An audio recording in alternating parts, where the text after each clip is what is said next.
Hello, welcome back to Yathra's kitchen. എന്തൊക്കെയുണ്ട് വിശേഷങ്ങൾ? എല്ലാവരും സുഖമായിരിക്കുന്നെന്ന് കരുതുന്നു.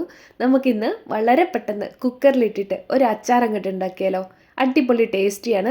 ഒരു ഗുണങ്ങളൊന്നും പോവാതെ നന്നായിട്ട് ഉണ്ടാക്കിയെടുക്കാൻ പറ്റും കേട്ടോ. അപ്പോൾ അതിനായിട്ട് ഞാനിവിടെ ഒരു 10-12 നാരങ്ങ എടുത്തിട്ടുണ്ട്. അപ്പോൾ ചെറുനാരങ്ങ കഴുകി വെച്ചിരിക്കുന്നതാണ്. ഇതുപോലെ ഒന്ന് അരിഞ്ഞെടുത്തിട്ടുണ്ട്. ഒരു നാരങ്ങ 4 പീസായിട്ടാണ് അരിഞ്ഞെടുത്തിരിക്കുന്നത് കേട്ടോ. അതാണ് പാകം ഏറ്റവും നല്ലത് കേട്ടോ. അപ്പോൾ നമുക്കിനി ഒരു കാര്യം ചെയ്യാം. ഒരു കുക്കർ എടുത്തിട്ടുണ്ട്. കുക്കറിലേക്ക് നമ്മൾ അരിഞ്ഞു വെച്ചിരിക്കുന്ന നാരങ്ങയെല്ലാം കൂടെ അതിലേക്കൊന്ന് ഇട്ട് കൊടുക്കാം. ഇനി വേണ്ടത് വെളുത്തുള്ളിയാണ്. ഒരു കുടം വെളുത്തുള്ളി നടുവിനെ കീറിയിട്ടാണ് ഞാനിവിടെ എടുത്തിരിക്കുന്നത്. അതുപോലെ അതിനെ ഇട്ട് കൊടുക്കുന്നുണ്ട്. ഇനി നമുക്ക് വേണ്ടതുണ്ടല്ലോ, കുറച്ച് പച്ചമുളകാണ്. അതൊരു 4 പച്ചമുളക് ചെറുതായിട്ട് അരിഞ്ഞെടുത്തിരിക്കുന്നതാണ് കേട്ടോ ഇട്ട് കൊടുത്തിരിക്കുന്നത്.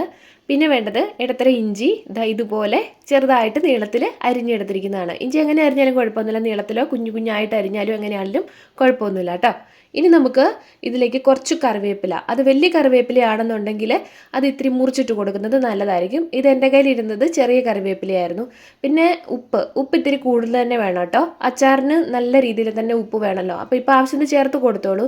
എന്നിട്ട് നമുക്ക് കുറവാണെന്നുണ്ടെങ്കിൽ പിന്നീട് ചേർത്ത് കൊടുത്താൽ മതിയാവും കേട്ടോ. ഇനി അതിലേക്ക് കുറച്ച് വെള്ളം കൂടെ ഒഴിച്ചു കൊടുക്കാം. ഇപ്പോൾ വെള്ളം ഇത്തിരി കൂടുതലാണെങ്കിലും സാരമില്ല, നമുക്കത് വറ്റിച്ചെടുക്കാവുന്നതേ ഉള്ളൂ. കാരണം കുക്കറിൽ വെച്ച് അടിക്കുമ്പോൾ ചിലപ്പോൾ അതിൻ്റെ വെള്ളം വറ്റാനുള്ള സാധ്യതയുണ്ടല്ലോ, അതുകൊണ്ട് തന്നെ കേട്ടോ.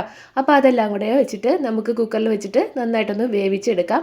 ഒരു 5-6 ബിസിൽ അടുപ്പിച്ചാലും കുഴപ്പമൊന്നുമില്ല, നല്ലതായിട്ട് അലിഞ്ഞ് കിട്ടും കേട്ടോ. നാരങ്ങയൊക്കെ വെന്ത് കിട്ടുന്ന സമയം കൊണ്ട് നമുക്കൊരു 1/4 ടീസ്പൂൺ ഉലുവ എടുത്തിട്ടുണ്ട്. അതൊന്ന് നന്നായിട്ട് മൂപ്പിച്ചെടുക്കണം.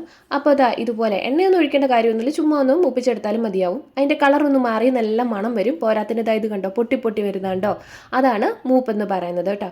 അപ്പോൾ നമുക്കതൊന്ന് പൊടിച്ചുകൂടെ എടുത്തേക്കാം. അതിനായിട്ട് ഇതുപോലെ ഒന്ന് പൊടിച്ച് ഇതിനകത്തോട്ടാണ് ഇട്ട് കൊടുക്കുന്നത്. ഒന്ന് നന്നായിട്ടൊന്ന് പൊടിച്ചെടുക്കാം കേട്ടോ. ഇത് കണ്ടോ, ഇതുപോലെയാണ് ഞാനിവിടെ പൊടിച്ചെടുത്തിരിക്കുന്നത്. അപ്പോഴത്തേക്ക് നമ്മുടെ നാരങ്ങയൊക്കെ നന്നായിട്ടൊന്ന് വെന്ത് കിട്ടിയിട്ടുണ്ടേ. അപ്പോൾ നമുക്കിനി തുറന്ന് നോക്കിയാലോ. ഇത് കണ്ടോ, ഇതുപോലെ വെന്തിട്ടുണ്ട്, നന്നായിട്ട് അലിഞ്ഞിട്ടുണ്ട്. എന്നാൽ ഓവറായിട്ട് അലിഞ്ഞല്ല താനും, വെള്ളമുണ്ട്, അത് സാരമില്ല, നമുക്കത് പാകപ്പെടുത്തി എടുക്കാവുന്ന കാര്യമുള്ളൂ കേട്ടോ. എന്നാൽ ഇനി ഒരു കാര്യം ചെയ്താലോ, നമുക്ക് കടായിയൊക്കെ ഒന്ന് അടുപ്പത്തോട്ട് വെച്ച് കൊടുത്തിട്ടുണ്ട്. നമ്മുടെ നല്ലെണ്ണയാണ് ഒഴിച്ചു കൊടുത്തിരിക്കുന്നത് കേട്ടോ. എണ്ണ ഇത്തിരി ഇരുന്നാലും കുഴപ്പമൊന്നുമില്ല, അച്ചാറിന് എണ്ണ നല്ലതാണ്. പിന്നെ എണ്ണ ഇട്ടില്ലെന്ന് ഓർത്തോണ്ടും കുഴപ്പമൊന്നുമില്ല, അങ്ങനെ നമുക്ക് ഉണ്ടാക്കാവുന്നതേ ഉള്ളൂ. അപ്പോൾ ഒരു 1/2 ടീസ്പൂൺ കടുകൊക്കെ ഇട്ട് കൊടുക്കുന്നുണ്ട്. എണ്ണ നന്നായിട്ട് മൂത്ത് വന്നതിന് ശേഷം വേണം കടുക് ഇട്ട് കൊടുക്കാനായിട്ട്. പിന്നെ നമ്മൾ എടുത്തിരിക്കുന്നത് 2 വറ്റൽമുളക് കുഞ്ഞാക്കി അരിഞ്ഞെടുത്തിരിക്കുന്നതും കുറച്ച് കറിവേപ്പില നന്നായിട്ട് മുറിച്ചും കൂടിയാണ് എടുത്തിരിക്കുന്നത്. അപ്പോൾ അതെല്ലാം കൂടെ ഒന്ന് മൂത്ത് വരണം. അതുകൊണ്ട് തന്നെ നമുക്കൊന്ന് ഇളക്കിയും കൂടെ കൊടുക്കണം കേട്ടോ. കാരണം ഈ അച്ചാറിനൊക്കെ നമ്മൾ എടുക്കുന്നത് നന്നായിട്ട് വെന്തും നല്ല പരുവത്തിന് വന്നിട്ടില്ലെങ്കിൽ പച്ചയൊക്കെ ഇരുന്ന് കഴിഞ്ഞാൽ അധികം നാൾ ഉപയോഗിക്കാൻ പറ്റത്തില്ല. ഇനി നമ്മൾ എടുത്തിരിക്കുന്നത് മുളക് പൊടിയാണ്. അപ്പോൾ ഈ സമയം നമ്മൾ സ്റ്റൗ ഓഫ് ചെയ്തിട്ടുണ്ട്. കാരണം തിളച്ച എണ്ണയാകുമ്പോൾ നമ്മൾ കത്തിയിരിക്കുന്ന സമയത്ത് തന്നെ പൊടികൾ ഇട്ട് കൊടുക്കുമ്പോൾ ചിലപ്പോൾ കരിഞ്ഞു പോകും. അതുകൊണ്ട് തന്നെ ഞാനതുകൊണ്ടാണ് സ്റ്റൗ അങ്ങോട്ട് ഓഫ് ചെയ്തത്. അപ്പോൾ ആ സ്റ്റൗ ഓഫ് ചെയ്തതിന് ശേഷം പൊടി ഇട്ട് കൊടുത്തിട്ട് നന്നായിട്ട് പെട്ടെന്ന് തന്നെ ഇളക്കി എടുക്കുകയാണ് ചെയ്തിരിക്കുന്നത് കേട്ടോ. അപ്പോൾ കാശ്മീരി മുളക് പൊടിയും സാദാ മുളക് പൊടിയുമാണ് ഞാനിവിടെ ഉപയോഗിച്ചിരിക്കുന്നത് കേട്ടോ.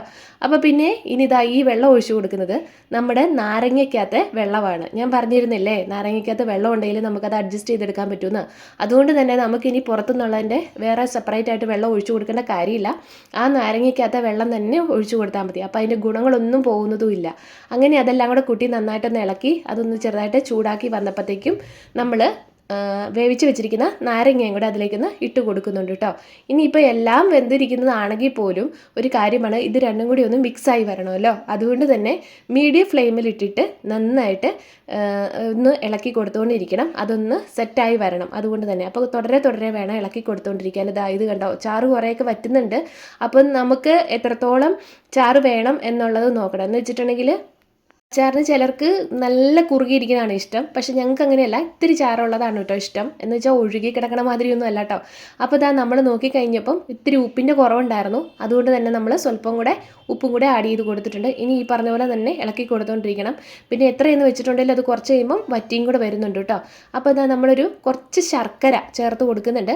ശർക്കര ഇല്ലെങ്കിൽ നമുക്ക് ഇത്തിരി പഞ്ചസാര വേണേലും ചേർത്ത് കൊടുക്കാം കേട്ടോ. അപ്പോൾ അതുകൂടെ ചേർത്ത് കൊടുത്തതിന് ശേഷവും കൂടി നമ്മൾ ഇളക്കി കൊടുത്തുകൊണ്ടേ ഇരിക്കുന്നുണ്ട്. അപ്പോൾ ഇത്തിരി കൂടെ വറ്റിക്കോട്ടെ, ഇത്രയും ചാറ് വേണ്ട, കുറച്ചുകൂടെ വറ്റണം. അതുകൊണ്ട് തന്നെ ഇളക്കി കൊടുക്കുന്നുണ്ട്. അപ്പോൾ ഈ ഇളക്കി കൊടുത്തുകൊണ്ടിരിക്കുന്ന സമയത്ത് ചെറുതായിട്ട് തെറിച്ച് വരും കേട്ടോ. അതൊന്ന് സൂക്ഷിച്ചോളൂ കേട്ടോ. കാരണം വെച്ചാൽ എങ്ങനെയെന്ന് പറയാൻ പറ്റത്തില്ല. അതുകൊണ്ട് തന്നെ അപ്പോൾ ഇത് കണ്ടോ, ഈ ഒരു പരുവത്തിലാക്കി നമ്മൾ എടുത്തിട്ടുണ്ട്. ഈ ഒരു ചാറ് ശരിക്കും പറഞ്ഞാൽ കറക്റ്റ് തന്നെയാണ്. അപ്പോൾ ആ ഒരു പരുവത്തിൽ വന്നപ്പം നമ്മളൊരു 2 ടേബിൾ സ്പൂൺ വിനാഗിരി ഉപയോഗിച്ചിട്ടുണ്ട്.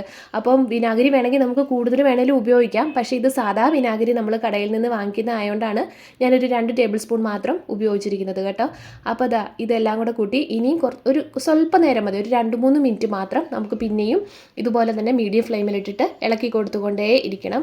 എന്നാലാണ് ആ വിനാഗിരിയും എല്ലാം കൂടെ കൂട്ടി അതിലൊന്ന് പിടിച്ചു വരത്തുള്ളൂ. അതുകൊണ്ട് തന്നെ ഇത് കണ്ടോ, ഇപ്പോഴും തിളച്ചുകൊണ്ട് തന്നെ ഇരിക്കുന്നുണ്ട്. അങ്ങനെ ഏകദേശം ഒന്ന് കുറുകി വന്നിട്ടുണ്ട് കേട്ടോ. അപ്പോൾ ഇനി നമുക്കൊരു കാര്യം ചെയ്യാം. നമ്മൾ ഒരു 1/4 ടീസ്പൂൺ ഉലുവ പൊടിച്ച് വെച്ചിട്ടുണ്ടായിരുന്നല്ലോ, അത് ഈ സമയം ചേർത്ത് കൊടുക്കുക. എന്നിട്ട് ഇളക്കി കൊടുത്തോളുക. ഉലുവയൊക്കെ ഇട്ട് കൊടുക്കുമ്പോൾ തന്നെ ആ അച്ചാർ തണുത്ത് കഴിയുമ്പോൾ വറ്റി വരും കേട്ടോ, നന്നായിട്ട് കുറുകി വരും. ഇനി ഒരു 1/4 ടീസ്പൂൺ കായപ്പൊടിയും കൂടെ ചേർത്ത് കൊടുക്കുന്നുണ്ട് കേട്ടോ. അപ്പോൾ ഈ സമയം നമ്മൾ സ്റ്റൗ ഓഫ് ചെയ്തിട്ടുണ്ടായിരുന്നു, ഉലുവപ്പൊടിയും കായപ്പൊടിയൊക്കെ ചേർത്ത് കൊടുക്കുന്ന സമയം തന്നെ കേട്ടോ. എന്നിട്ട് വേണം നന്നായിട്ടൊന്നുകൂടി ഇളക്കി കൊടുക്കാനായിട്ട്. ഞാൻ വാങ്ങി വെച്ചില്ല എന്ന് മാത്രമേ ഉള്ളൂ. അങ്ങനെ ഇത് കണ്ടോ, നമ്മളൊന്നുകൂടെ നന്നായിട്ട് അതെല്ലാം കൂടെ ഒന്ന് മിക്സ് ആവണമല്ലോ. ഈ ഉലുവപ്പൊടിയും അതുപോലെ കായപ്പൊടിയൊക്കെ കൂടെ കൂട്ടി നന്നായിട്ടൊന്ന് മിക്സ് ആക്കി എടുക്കാൻ വേണ്ടി ഒന്നുകൂടെ നന്നായിട്ടൊന്ന് ഇളക്കി കൊടുക്കുന്നുണ്ട്. അപ്പോൾ ഇപ്പം കണ്ടോ, യാതൊരുവിധ ഗുണങ്ങളും അതിൻ്റെ പോകുന്നില്ല. നമ്മൾ ആ നാരങ്ങയ്ക്ക് ഉപയോഗിച്ച വെള്ളം പോലും നമ്മൾ വെറുതെ കളയുന്നില്ല. അത്രയും നന്നായിട്ടാണ് നമ്മൾ ചെയ്തിരിക്കുന്നത്. അപ്പോൾ ഈ ഒരു 2-3 മണിക്കൂർ കഴിഞ്ഞപ്പോഴത്തേക്കും ഒന്ന് ഏകദേശം ഒന്ന് തണുത്ത് വന്നിട്ടുണ്ടായിരുന്നു കേട്ടോ. ഏകദേശം നല്ല നന്നായിട്ട് തന്നെ തണുത്തിട്ടുണ്ട്. ഇപ്പോൾ ഇത് കണ്ടോ, കുറുകിയും കൂടെ വന്നിട്ടുണ്ട്. അപ്പോൾ തൊട്ട് കൂട്ടാൻ ഞങ്ങൾക്ക് ഈ ഒരു പരിവാണ് ഇഷ്ടം. നിങ്ങൾക്ക് ഇത്രയും വേണ്ടാന്നുണ്ടെങ്കിൽ കുറച്ചുകൂടെ കുറുക്കി എടുക്കാവുന്ന കാര്യമുള്ളൂ. പക്ഷേ ചോറിനൊക്കെ കൂടി കഴിക്കാനൊക്കെ ആകുമ്പോൾ ഇതാണ് ശരിക്കും പറഞ്ഞാൽ ഇങ്ങനെ ഉണ്ടാക്കുമ്പോൾ കയ്പോ കാര്യങ്ങളോ ഒന്നും അധികം വരുന്നില്ല. പക്ഷെ നാരങ്ങ ആയതുകൊണ്ട് തന്നെ കയ്പ് തീരെ പോകുന്നൊന്നും ഞാൻ പറയില്ല.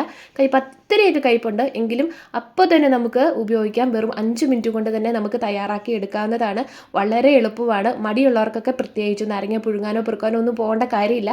അതുകൊണ്ട് തന്നെ എല്ലാവരും ഒന്ന് ട്രൈ ചെയ്ത് നോക്കിക്കോളൂ. ഞാനിത് കുറച്ച് ദിവസം മുന്നേ മാങ്ങാച്ചാർ കുറച്ചിട്ട് വെച്ചിരുന്നതാണ്. ഇതിൻ്റെ വീഡിയോ നമ്മുടെ ചാനലിൽ ഓൾറെഡി അപ്ലോഡ് ചെയ്തിട്ടുണ്ട്. ഇത്തിരി പഴയതാണെന്ന് മാത്രം കേട്ടോ.